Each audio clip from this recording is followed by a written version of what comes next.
Well, we're now up to chapter 26, the final chapter of the book.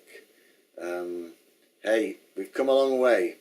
And at this point, it's probably wrong of me to even suggest anything other than the next phase is a kind of over to you. This chapter is really looking at some recent trends in theology and avenues that may or may not be pursued going forward.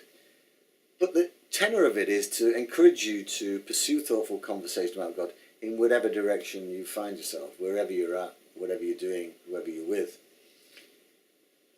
An example I cite in the book itself is that literature can be a minefield, a beautiful, fruitful garden, I should say, really, of theology. And poets such as Eliot, Cummings, Shakespeare, genius, theologian.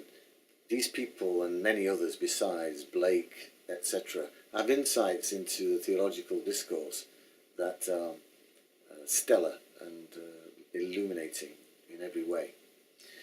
You can find in film some beautiful moments. I'm sure you've always got your favourites. Mine goes back to American Beauty and the wonderful meditation on a plastic bag, being dancing in the wind.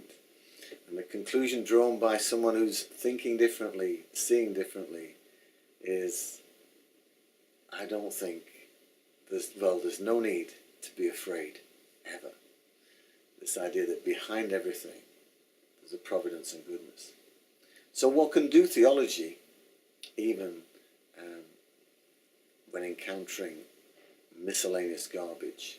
How much more can one do it in encountering the challenges of the day, be they social, personal, psychological, political, global? Theology is proposing that there's a God angle on all of these things, and there's a conversation which involves God which is relevant to those things. It's not for me to say where they are, but it is for you to find out where they are. I conclude the book and I conclude these videos with this statement from Erasmus, who translated the beginning of John's Gospel. Instead of en arche ein ho logos, in the beginning was the Word, Erasmus translates it as en arche ein ho logos. He translates it as in the beginning was the conversation.